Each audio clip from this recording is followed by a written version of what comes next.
اور ان کی مرویات جو ہے نا وہ کتاب الاثار ہے، اس میں موجود ہیں. امام محمد نے سے وہ روایت کرتے ہیں، امام محمد ان سے جو ہے. ایسی ایک نسخہ ہے، امام ابو یوسف بھی روایت کرتے ہیں. اور پھر اس کے علاوہ بھی مسند امام اعظم کے نام سے، امام ابو حنیفہ کے نام سے وہ بھی موجود ہے. پھر ان کی کچھ مرویات جو ہیں وہ حضرت امام محمد نے موطا امام محمد میں بھی ذکر کی. ماشاءاللہ. تو گویا مرویات ان کی بھی تھیں. لیکن حضرت امام ابو حنیفہ رحمۃ اللہ تعالی علیہ کا اصل جو ماخذ تھا وہ قرآن حکیم تھا. وہ قرآن حکیم فرقان حمید کی آیات کے اوپر غور و فکر کرتے تھے اور مسائل کا استنباط کرتے تھے اور احادیث سے مدد بھی لیتے تھے اور ان کو اصل بھی بناتے تھے، ان سے بھی استنباط کرتے تھے. تو اسی دور میں کچھ لوگ ایسے تھے جو حدیث کے جمع کرنے میں لگے ہوئے تھے اور مختلف طریقوں سے وہ حدیث جمع کرتے تھے، مختلف راویوں دور ہے. جی وہ دور تھا. تو اس دور میں جب یہ حدیث جمع ہو رہی تھی تو ظاہر ہے یہ کام شروع ہو گیا تھا. لکھنے لکھانے کا کام تو نبی اسلام کے زمانے سے تھا کہ بعض صحابہ جو ہے نا وہ حدیث لکھتے تھے. پھر بات بڑھتے بڑھتے بڑھتے جو ہے نا وہ آگے آ گئی تو ایک پورا فن ترتیب پا گیا اور اس کے لیے سفر جو ہے نا کیے جانے لگا. وہ ایک حدیث شریف میں ہے کہ ایک صاحب جو ہے نا وہ مدینہ منورہ سے پہنچے حضرت ابو الدرداء کے پاس شام میں، اور انہوں نے کہا کہ مجھے آپ سے حدیث سننی ہے، اس کے علاوہ میرا یہاں پر کوئی کام نہیں تھا. تو انہوں نے ان سے حدیث سنی. تو گویا وہ چند ایک حدیث یا ایک حدیث سننے کے لیے وہ مدینہ منورہ سے شام تک کا سفر کیا انہوں نے. یہ جن کے بارے میں بات ہو رہی ہے مسند حمیدی، ان کے بارے میں کہا بھی گیا ہے کہ یہ قریش میں سے تھے. تو یہ بات تو الگ ہے، لیکن یہ تھے کہاں کے، یہ تھوڑا سا محل نزاع ہے. کچھ لوگ تو یہ کہتے ہیں ادھری کے تھے، مکہ کے تھے، لیکن کچھ لوگوں نے یہ بات کہی ہے کہ یہ سندھ سے تعلق رکھتے تھے، سندھ میں یہ پیدا ہوئے تھے. تو بعض جو ہے نا علماء اسماء الرجال نے یہ کہا رجل من بلاد کس، کہ یہ عبد ابن حمید جو ہے یہ کس کے رہنے والے تھے اور سندھ سے ان کا تعلق تھا. تو اس کا مطلب یہ ہے کہ یہ سندھ کے جو علاقے، اس کا کوئی علاقہ ہے تو اس علاقے کے یہ باشندے تھے، وہاں چلے گئے کیونکہ سندھ کے بہت سے لوگ جو ہے نا وہ عرب دنیا میں گئے اور وہیں آباد ہو گئے اور بڑا نام انہوں نے پیدا کیا علم حدیث میں بھی، جیسے ابو معاشر وغیرہ ہیں. اس کے علاوہ بھی اور بہت سارے لوگ ہیں جنہوں نے مختلف علوم و فنون میں اپنا نام پیدا کیا. اور امام اوزاعی کے بارے میں یہ کہا جاتا ہے کہ وہ ان کا تعلق جو ہے نا وہ بھی سندھ سے تھا اصلاً جو ہے نا. تو اس طریقے سے یہ حضرات وہاں پر پہنچے اور انہوں نے جو ہے نا علم حدیث کو اپنا اوڑھنا بچھونا بنایا اور انہوں نے حدیث جمع کرنی شروع کی. اچھا وہ دور ایسا تھا کہ ہر آدمی کے پاس جو مرویات تھیں، جو اس نے حضرت ابوبکر صدیق رضی اللہ تعالیٰ عنہ سے حدیث سنی تھی اور جو اس نے حضرت عمر سے سنی تھی اس کو روایت کیا اور آگے اس طریقے سے سلسلہ چل رہا تھا. اور یہ جس دور میں انہوں نے یہ کتاب ترتیب دی ہے تو اس میں درمیان کے راوی اتنے زیادہ نہیں ہوتے تھے. ٹھیک ہے. یہ جو مطلب ایک حضرت امام ابو حنیفہ کے بارے میں، جی ہاں میں جاننا یہ چاہ رہا تھا، اس پر ہم گفتگو کریں گے. راویوں کی نسبت سے بھی، ثلاثیات کی نسبت سے بات کریں گے، رباعیات کی نسبت سے بات کریں گے.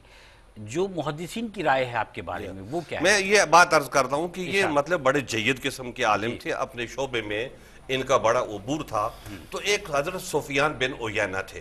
سفیان بن عیینہ ایک ہیں اور دوسرے سفیان ثوری ہیں. یہ دونوں کے نام سفیان ہے اور دونوں علم حدیث میں بڑے کامل ہیں اور فقہ میں بھی ان کا مقام ہے اور ان کی اپنی اپنی ترجیحات ہیں. حضرت سفیان ثوری جو تھے وہ عربوں میں سے تھے اور یہ جو تھے یہ موالی میں سے تھے حضرت سفیان بن عیینہ. تو یہ مکہ مکرمہ کے باشندے تھے اور یہ مطلب وہاں ان کی رہائش تھی اور وہیں یہ حرم میں درس دیتے تھے اور دور دراز کے لوگ آ کے ان سے جو ہے نا علمی استفادہ کرتے تھے. تو انہوں نے بھی جو ہے نا ان سے استفادہ کیا. تو اس کے بارے میں جو انہوں نے ان سے استفادہ کیا، اوروں سے بھی کیا، ان سے بھی کیا، لیکن ان کے بارے میں یہ کہتے ہیں کہ اثبت الناس، کہ سفیان بن عیینہ کی جتنی مرویات ہیں اور جو لوگ ان کو آگے روایت کر رہے ہیں تو ان میں یہ سب سے زیادہ مضبوط ترین آدمی ہے. اور پھر دوسرے لوگوں نے جو ان کے بعد آنے والے ہیں جنہوں نے ان سے استفادہ کیا ہے تو انہوں نے ان کو ائمہ میں شمار کیا ہے کہ یہ حدیث جمع کرنے والے جو لوگ ہیں ائمہ حدیث ان کو کہتے ہیں، تو یہ ان لوگوں میں ان کا شمار ہوتا ہے. تو گویا یہ اپنے فن کے لحاظ سے بڑے کامل آدمی تھے اور جو شعبے کے لوگ تھے انہوں نے ان کو قبول کیا. اب یہ دیکھیں نا بعض چیزیں ایسی جیسے میں نے اثبت الناس کا حضرت سفیان بن عیینہ. حضرت امام محمد نے امام مالک سے بھی استفادہ کیا، تو امام مالک سے استفادہ کیا تو ان کی مرویات کو جمع کیا موطا امام محمد کی صورت میں، اور ان کے اور بھی کئی شاگرد تھے انہوں نے بھی جمع کیا، لیکن دیکھا جائے تو علمی لحاظ سے مضبوط ترین جو ہے موطا جو ہے وہ امام محمد کا ہے، لیکن قبولیت کا جو مسئلہ ہے وہ الگ ہے، وہ دوسری روایت جو ہے نا دوسرے صاحب نے جو روایت کی ہے وہ اس کو حاصل ہو گئی۔ تو اس طریقے سے یہ حضرت امام جو ہیں عبد ابن حمید جو ہیں تو ان کا بڑا مقام ہے علم حدیث میں اور اس کے جمع کرنے میں، اور جس کو یہ صحیح کہہ دیں اس کا بھی ایک ماشاءاللہ۔ انشاءاللہ گفتگو اور بھی کریں گے، آگے بات کو بڑھائیں گے، آپ سے بھی جاننے کی صحیح کریں گے محترم مفتی وسیم اختر صاحب۔ آپ دونوں حضرات کی اجازت سے ایک وقفے پہ ہم جانا چاہتے ہیں۔ ناظرین کرام ہمارے ساتھ رہیے گا، انشاءاللہ حاضر ہوتے ہیں۔ قلم بھی تو تیرا وجود الکتاب، لوح بھی تو قلم بھی تو۔ ناظرین کرام ایک دفعہ پھر پروگرام میں آپ کو خوش آمدید کہتے ہیں۔ کتاب اور قلم کے ساتھ جو میرے مہمان ہیں وہ ہیں محترم علامہ مفتی شاہ حسین گردیزی صاحب اور محترم مفتی وسیم اختر صاحب۔ آج ہم مسند حمیدی اور حضرت امام حمیدی رحمۃ اللہ علیہ کی شخصیت پر بات کر رہے ہیں، آپ کے اسلوب پر بات کر رہے ہیں۔ میں محترم مفتی وسیم اختر صاحب سے جاننا چاہوں گا کہ حضرت امام احمد بن حنبل رضی اللہ تعالیٰ عنہ نے آپ کو یعنی امام حمیدی کو امام کہا ہے، اور حضرت امام بخاری اور حضرت امام مسلم جو ہیں ان جیسی بلند پایہ شخصیات آپ کے شاگردوں میں شمار ہوتی ہیں۔ تو پھر مجھے یہ بتائیے کہ آپ کی مسند کے بارے میں جو اس کے مقام کے بارے میں احباب کی رائے ہے وہ کیا بنتی ہے، آپ کے مقام کے بارے میں کیا رائے بنتی ہے؟ بسم اللہ الرحمن الرحیم۔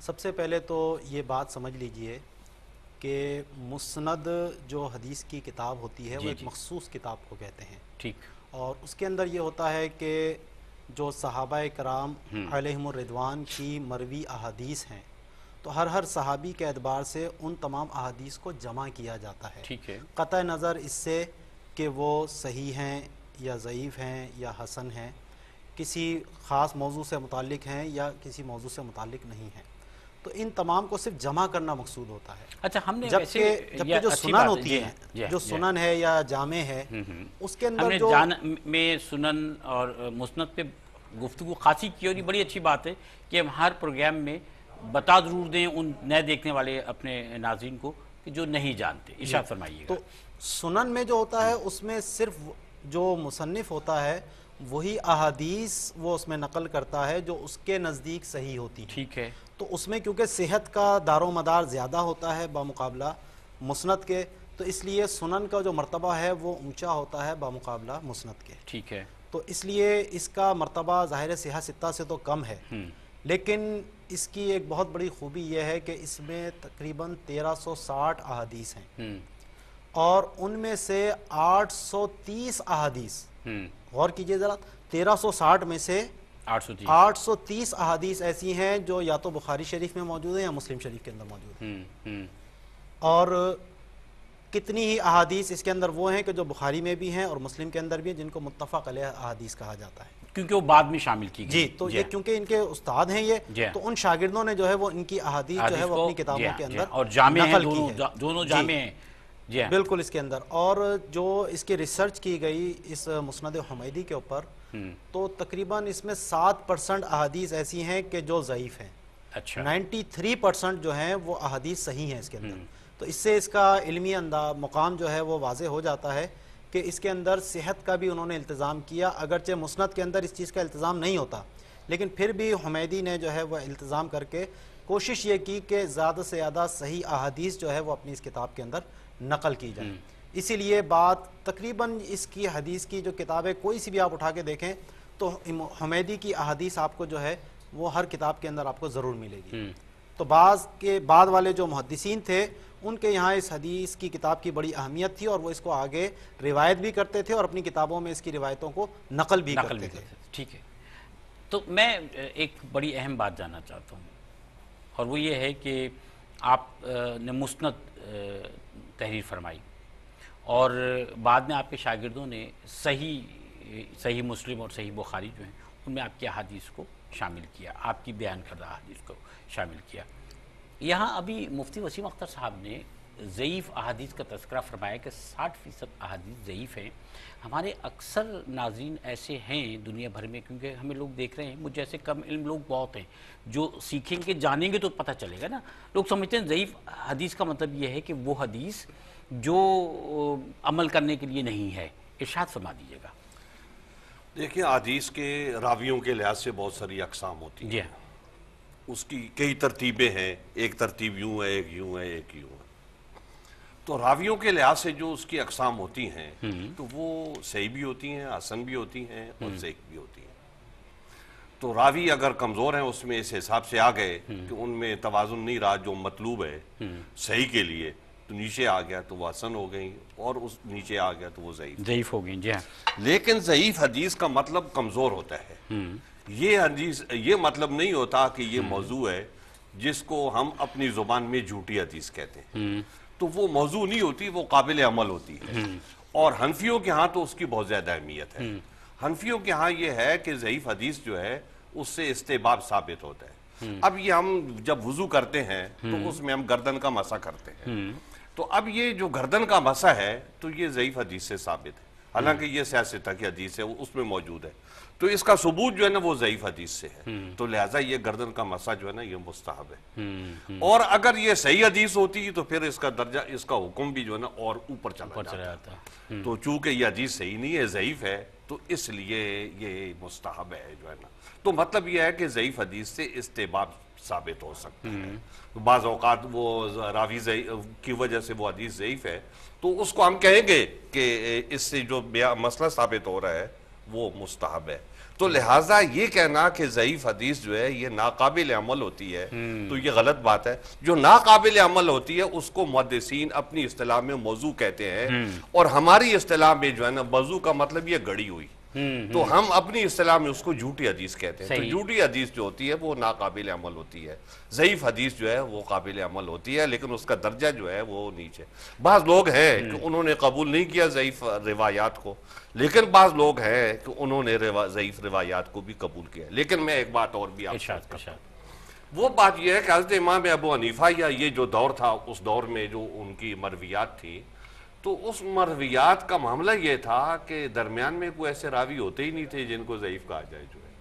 صحیح بات۔ اب مثلا حضرت امام ابو حنیفہ ہیں تو وہ حماد سے روایت کرتے ہیں، حماد ابراہیم سے روایت کرتے ہیں، اسی طریقے سے وہ ایک صحابی درمیان ایک اور آتے ہیں تابعی اعمش، اور اس کے بعد جو ہے نا وہ حضرت عبداللہ ابن مسعود آ جاتے ہیں۔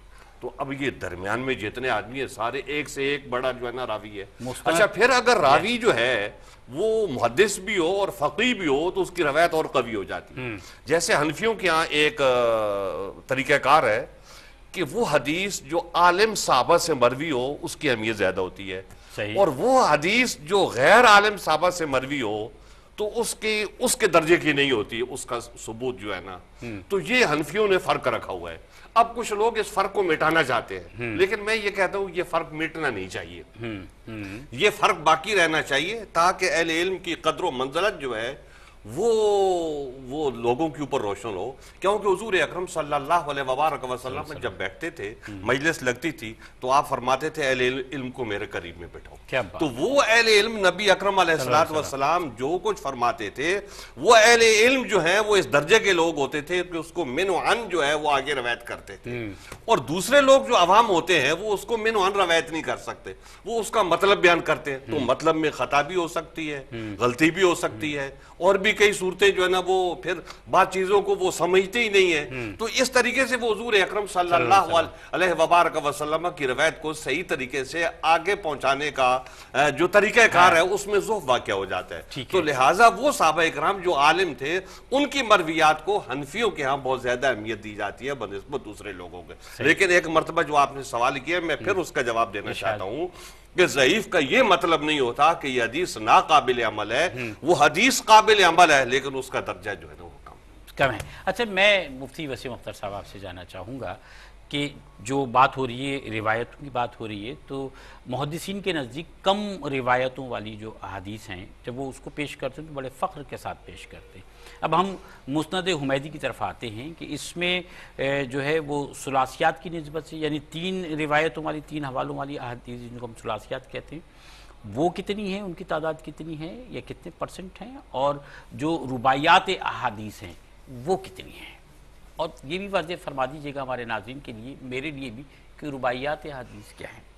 ثلاثیات یا رباعیات جب ہم کہتے ہیں تو اس کا مطلب یہ ہوتا ہے کہ جو روایت کرنے والے ہیں حدیث کے اور حضور نبی کریم رؤوف الرحیم صلی اللہ علیہ وسلم ان کے درمیان کتنے واسطے ہیں. جی تو جتنے کم واسطے ہوں گے اتنا ہی جو ہے اس سند کی اہمیت زیادہ بڑھتی چلی جائے گی, کیونکہ اس میں ضعف کا امکان کم سے کم ہوگا.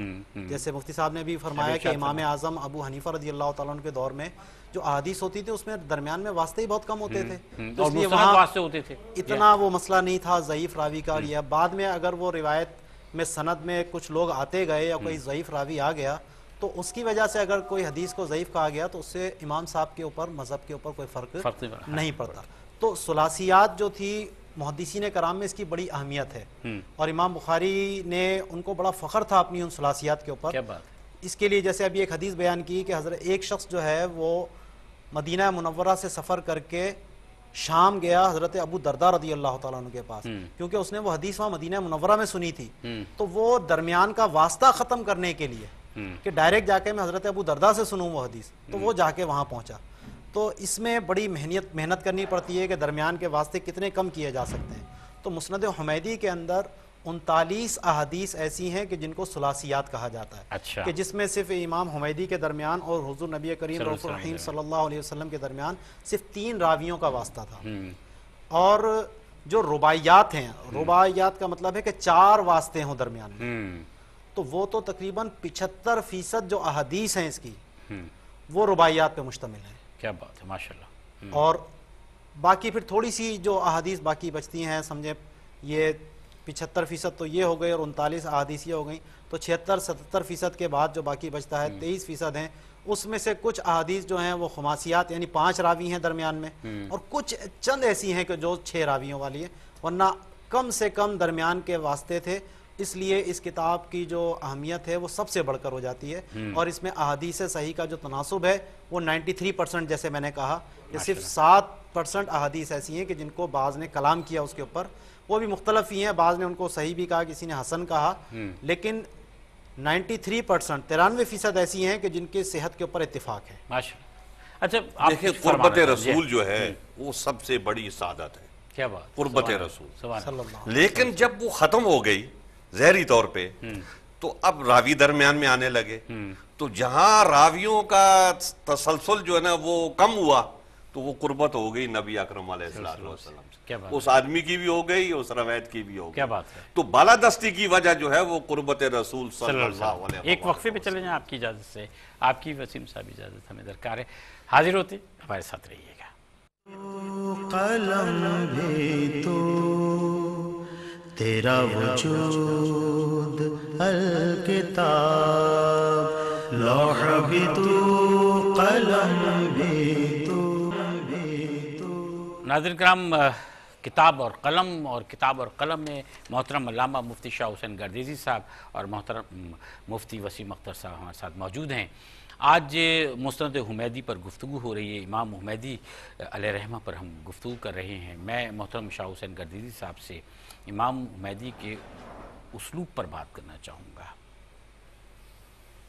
دیکھیں, بات یہ ہے کہ ان کا ہر جو احادیث جن لوگوں نے جمع کی ہیں ان کا ایک طریقہ کار ہوتا ہے. میں پہلے بھی آپ سے عرض کی کہ یہ کام صحابہ کے دور میں شروع ہوا. صحابہ اکرام میں کچھ ایسے تھے جو حدیث جمع کرتے تھے, ہر ایک طریقہ کار تھا, اس کے مطابق وہ لکھتے رہے. صحیح فرمایا سر. پھر یہ جیسے جیسے بات آگے بڑھتی گئی اس میں بہتری آتی گئی. ایک وقت وہ آیا کہ یہ فن جو ہے نا کامل طور پہ منضبط ہو گیا اور اچھے عمدہ طریقے سے, اور ہر چیز جو ہے نا وہ سامنے آ گئی کھول کے. اب اس میں جو ان کا طریقہ کار ہے, جیسے ابھی حضرت صاحب نے بھی بیان کیا ہے کہ ان کا طریقہ کار یہ ہے کہ یہ مسند ہے اور مسند میں صحابہ کرام کی مرویات بیان کی جاتی ہیں. صحیح. تو جب صحابہ کرام کی مرویات بیان کی جاتی ہے ضروری تو نہیں ہے کہ وہ ساری صحیح ہوں یا اصح ہوں یا وہ ساری کمزور ہوں، ایسا تو نہیں ہے. تو اس میں بھی انہوں نے ایک خاص ترتیب رکھی، ایک ڈھنگ سے اس کو جو ہے نا مرتب کیا تاکہ کمزور بات جو ہے وہ نہ آنے پائے، اور اگر کوئی کمزور بات آئی جاتی ہے تو وہ کم سے کم درجے کی ہو. تو یہ طریقہ کار جو ہے انہوں نے رکھا. اور پھر یہ آگے جب بات بڑھی آگے، اب جیسے وہی ان کی جو مرویات ہیں تو وہ مرویات امام بخاری اور امام مسلم کے ذریعے اور دوسرے محدثین کے ذریعے وہ سنن میں داخل ہو گئی، کیونکہ یہ ان کا جو طریقہ کار تھا وہ مسند کا تھا اور ان کا طریقہ کار جو تھا وہ سنن کا تھا. تو اب وہ جب سنن کا تھا تو وہاں جا کے ان کی حیثیت جو ہے نا وہ بدل گئی. جب وہ روایت جو ہے ان کی کتاب سے آپ لیں گے تو اس کی حیثیت اور ہوگی، اور وہی روایت جو ہے نا جب آپ وہاں پر لیں گے بخاری سے اور مسلم سے لیں گے تو اس کی حیثیت جو ہے نا وہ بدل جائے گی. تو اس کے اندر اور زیادہ قوت آ جائے گی. تو یہ ان کا طریقہ کار ہے، اس حساب سے انہوں نے اس کو جو ہے نا اپنی بات کو آگے بڑھایا ہے اور بہتر انداز میں اور خوبصورت انداز میں. پھر بات آپ سے ایک اور بھی عرض کروں کہ جب یہ لوگ حدیث بیان کرتے ہیں تو یہ کوشش ان کی یہی ہوتی ہے کہ لفظ بھی وہی ہو جو آپ صلی اللہ علیہ وسلم نے ارشاد فرمائے. جی ہاں، لفظ بھی وہی ہوں کہ من و عن جو ہے نا انہی الفاظ و کلمات کو جو ہے نا آگے بڑھایا جائے. لیکن جیسے امام بخاری ہیں یہ روایت بالمعنی کی بھی قائل ہے کہ آپ جو ہے نا اس کے مفہوم کو آگے پیش کر دیں. تو اس لیے بعض اوقات ایسا بھی ہے کہ بخاری کی ایک روایت ہے اور وہ اصل اس کی یہی ہے، مسند حمیدی ہے، تو اس میں اور اس میں الفاظ میں کلمات میں جو ہے نا کچھ فرق آ جاتا ہے. تو اس کی وجہ یہ ہوتی ہے کہ امام بخاری جو ہے روایت بالمعنی کے قائل ہے، اور ایسے دوسرے محدثین بھی ہیں کہ وہ روایت بالمعنی کے قائل ہے اور اس کا مفہوم جو ہے وہ آگے پیش کرتے ہیں. تو اس میں تھوڑا سا فرق بھی آ جاتا ہے، لیکن بہرکیف ان کی حقیقت کو، اصلیت کو انہوں نے اختیار کیا اور اس کو اور بہتر صورت میں انہوں نے پیش کرنے کی کوشش کی. ایک بات اور عرض کروں، وہ یہ ہے کہ یہ محدثین ایسے ہیں کہ اگر یہ سمجھتے ہیں کہ گرامر کے لحاظ سے یہ کلمہ یہاں پر غلط ہے، یہ سمجھتے ہیں، جانتے ہیں کہ یہ غلط ہے، اس کے باوجود یہ اسی کو اسی طریقے سے روایت کرتے ہیں. اس میں اپنی طرف سے یہ تبدیلی نہیں کریں گے، کیونکہ روایت باللفظ کا تقاضا یہ ہے کہ آپ اپنی طرف سے اس میں کوئی تبدیلی نہ کریں. تو یہ حضرات جو ہے نا یہ اس کا بھی اہتمام کرتے ہیں کہ یہ جیسا ہم نے سنے ہم آگے اس کو اسی طریقے سے پیش کر رہے ہیں. ہم یہ جانتے ہیں کہ گرامر کے لحاظ سے اس کلمے کو یہاں پر نہیں ہونا چاہیے، لیکن چونکہ ہم نے اپنے استاد سے ایسے ہی سنے تو دیانت کا تقاضا یہ ہے کہ اس کو ایسی منتقل کیا جائے. تو یہ ان حضرات کا کمال ہے اور اس شعبے میں کمال ہے. اور اگر یہ ان کا حق تھا کہ اس کی وہ درستگی کر سکتے تھے، لیکن انہوں نے یہ بھی نہیں کیا. میں محترم مفتی وسیم اختر صاحب آپ سے جاننا چاہوں گا، آپ جو ارشاد فرمانا چاہ رہے ہیں اس سلسلے سے وہ بھی فرمائیے گا. سوال بھی میں آپ کی نظر کر رہا ہوں کہ حضرت امام حمیدی علیہ رحمہ ان شاگردوں کے استاد ہیں کہ جنہوں نے کثیر احادیث کو اور کثیر روایات کو اپنی کتب میں شامل کیا ہے، لیکن اس کے باوجود آپ نے مسند حمیدی میں اتنی زیادہ احادیث کو شامل نہیں کیا. اس کی وجہ کیا ہے؟ پہلے تو میں اسلوب کے حوالے سے تھوڑی سی ایک بات عرض کر دوں کہ یہ جو ان کی کتاب ہے امام حمیدی کی، اس میں جو زیادہ تر احادیث انہوں نے لی ہیں وہ اپنے استاد سفیان بن عیینہ کی لی ہیں.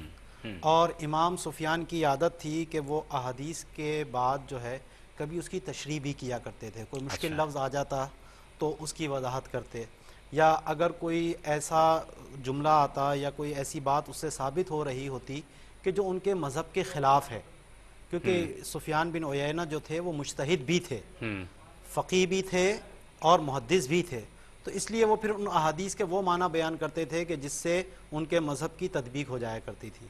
مثال کے طور پر ایک حدیث جو ہے وہ انہوں نے اپنی نقل کی حضرت علی کرم اللہ تعالی وجہ الکریم سے کہ حضرت علی رضی اللہ تعالیٰ عنہ نے اپنے قدم کی پشت کے اوپر جو ہے وہ مسح کیا اور پھر یہ کہا کہ اگر میں نے رسول اللہ صلی اللہ علیہ وسلم کو ایسا کرتے ہوئے نہ دیکھا ہوتا تو میری رائے یہ ہے کہ پاؤں کے نیچے جو ہے وہ مسح کرنا وہ زیادہ حق رکھتا ہے اس بات کا. تو یہ حدیث یہاں نقل کر کے پھر امام حمیدی جو ہے سفیان بن عیینہ کا یہ قول نقل کرتے ہیں کہ یہاں اس سے مراد جو ہے اگرچہ حدیث کے الفاظوں میں ذکر نہیں ہے کہ موزے پر مسح کیا یا پاؤں پہ مسح کیا، تو وہ کہتے ہیں کہ یہاں پر مراد جو ہے وہ موضوع پر مسح کرنا ہے، اور اگر پاؤں کے مسح کی بات ہے تو پھر یہ منسوخ حدیث ہے۔ اچھا، تو فوراً انہوں نے اس کی ساتھ میں وضاحت کر دی۔ اسی طرح مزدلفہ کے اندر جو ہے وہ کیونکہ نماز جو ہے وہ فجر کے ابتدائی وقت میں پڑھی جاتی ہے، جیسے حج کا موقع آ رہا ہے تو وہاں جب مزدلفہ پہنچتے ہیں تو اول وقت کے اندر نماز پڑھی جاتی ہے، جس کو غلس کے اندر نماز پڑھنا کہتے ہیں۔ تو وہاں راوی نے یہ حدیث بیان کی کہ حضور علیہ الصلوۃ والسلام نے اس وقت کے علاوہ میں نماز پڑھی۔ تو اب اس سے یہ ایک شبہ ہو سکتا تھا کہ شاید وقت سے پہلے پڑھ لی یا وقت گزار کے پڑھی، تو وہاں فوراً سفیان بن عیینہ کا قول نقل کرتے ہیں کہ یہاں اس سے مراد یہ ہے کہ جس وقت میں عام طور پر حضور علیہ الصلوۃ والسلام نماز ادا فرماتے تھے یہ اس وقت کے علاوہ یعنی فجر ہی کا وقت تھا، لیکن اس میں جو ہے وہ آگے پیچھے تھوڑا سا ہو گیا۔ تو یہ انہوں نے اس طریقے سے اس کو بیان کیا۔ کوئی اگر مشکل لفظ آ جاتا تو اس کی بالکل وضاحت کرتے، جیسے حضرت عائشہ صدیقہ رضی اللہ تعالیٰ عنہ سے حدیث نقل کی کہ جب حضور علیہ الصلوۃ والسلام سے میرا نکاح ہوا تو میں حوف ایک لباس کے اندر تھی۔ اب حوف کا لفظ حدیث میں آیا، اب حوف کس کو کہتے ہیں؟ تو وہاں پھر فوراً سفیان بن عیینہ نے اس کی ساتھ میں وضاحت کی کہ ایک خاص قسم کا یہ لباس ہوا کرتا تھا جو دیہاتی لوگ جو ہے وہ اپنے بچوں کو یہ لباس پہنایا کرتے تھے۔ تو حضرت عائشہ صدیقہ رضی اللہ تعالیٰ عنہ جو ہے اس وقت اس لباس کے اندر ملبوس تھیں جب آپ کا نکاح ہوا تھا۔ تو الفاظ کی بھی وضاحت کریں گے، اگر کوئی مذہب سے ٹکراؤ والی احادیث آئیں گی تو اس کی بھی وضاحت کریں گے۔ اسی طرح راویوں کے اندر بعض اوقات ایسا ہو جاتا ہے کہ ایک مرتبہ ایک راوی کا نام لیا، دوسری مرتبہ دوسرے راوی کا نام لیا، تو اس کی بھی ساتھ میں وضاحت کریں گے کہ جیسے حضرت زبیر رضی اللہ تعالیٰ عنہ سے ایک حدیث نقل کی کہ آپ علیہ الصلوۃ والسلام نے جب یہ آیت کریمہ تلاوت کی ثم لتسألن یومئذ عن النعیم، کہ پھر تم سے جو ہے وہ ضرور نعمتوں کے بارے میں اس دن سوال کیا جائے گا۔ تو وہاں حضرت زبیر رضی اللہ تعالیٰ نے کہا کہ یا رسول اللہ ہم سے بھی کیا نعمتوں کے بارے میں پوچھا جائے گا، کیونکہ ہمارے پاس تو صرف یہ دو سیاہ چیزیں یعنی کھجور اور پانی کے علاوہ تو ہمارے پاس کچھ بھی نہیں ہے۔ تو آپ علیہ الصلوۃ والسلام نے فرمایا کہ ضرور تم سے اس کے بارے میں بھی پوچھا جائے گا۔ تو اب یہاں پہ سفیان بن عیینہ جب حدیث بیان کرتے ہیں تو کبھی جو ہے حضرت زبیر کہتے اور کبھی عبداللہ بن زبیر کہتے۔ تو انہوں نے اس کی ساتھ میں وضاحت کی کہ ابن عیینہ جو ہے کبھی اس طرح ذکر کرتے تھے کبھی اس طرح ذکر کرتے تھے۔ تو یہ ان کا اسلوب بڑا پیارا ہے، اور کیونکہ یہ خاص طور پہ سفیان بن عیینہ کے ساتھ انہوں نے 20 سال گزارے ہیں تو ان کے الفاظ جو ہے بہت زیادہ انہوں نے تشریح کے طور پر اس کتاب کے اندر استعمال کی۔ ماشاءاللہ۔ میں آخری بات ہے اور میرے پاس 1 منٹ ہے کہ حضرت امام حمیدی علیہ رحمہ نے جو مسند حمیدی ترتیب دی، تدوین کی، اس کا مطالعہ ہم آج کے دور میں کس طرح سے کریں اور کیا اس کا اردو ترجمہ موجود ہے؟ دیکھیے بات یہ ہے کہ جس طریقے سے حضرت فرما رہے تھے کہ یہ اپنی بات بھی ساتھ میں سفیان بن عیینہ کرتے تھے، اس کو بھی لیتے تھے، یہ چیزیں بعض اوقات جو ہے نا غلط فہمی پیدا کر دیتی ہیں۔ ایسی یہ عادت امام بخاری رحمۃ اللہ تعالیٰ علیہ کی بھی تھی کہ وہ ایک حدیث روایت کرتے ہیں اور پھر آگے جو ہے وہ مثلا حضرت عائشہ سے ایک حدیث انہوں نے روایت کی تو ظاہر ہے وہ قالت کہہ کے کی تو حضرت عائشہ ان سے مروی ہے۔ اب آگے جا کے قالا کہہ کے وہ آگے ایک اور نئی بات کر دیتے ہیں، تو اب وہ نئی بات جو ہے نا وہ بہت ساری غلط فہمیاں پیدا کر دیتی ہے۔ تو بعض اوقات ایسا بھی ہوتا ہے اور بعض اوقات ایسا ہی ہوتا ہے کہ کوئی امام ہوتا ہے تو اس کو اس سے دور کیا جاتا ہے۔ اب جس طریقے سے انہوں نے روایت کی کہ خفین والی، تو حضرت علی رضی اللہ تعالیٰ عنہ کا قول ہے، وہ فرماتے ہیں کہ دیکھیں شریعت جو ہے وہ جو ہے نا عقل پہ موقوف نہیں ہے، امر پہ موقوف ہے، جو امر ہو جائے۔ تو وہ فرماتے ہیں لکان باطن الخف اولا بالمسخ من ظاہرہ، کہ اگر شریعت عقل پہ موقوف ہوتی تو پھر باطن خوف جو ہے اس سے بہتر تھا مسح وہاں کیا جاتا۔ تو یہ جو ہے نا حضرت علی رضی اللہ تعالیٰ عنہ کا فرمان ہے۔ تو بہرکیف یہ چیزیں ہیں حدیث میں آتی رہتی ہیں۔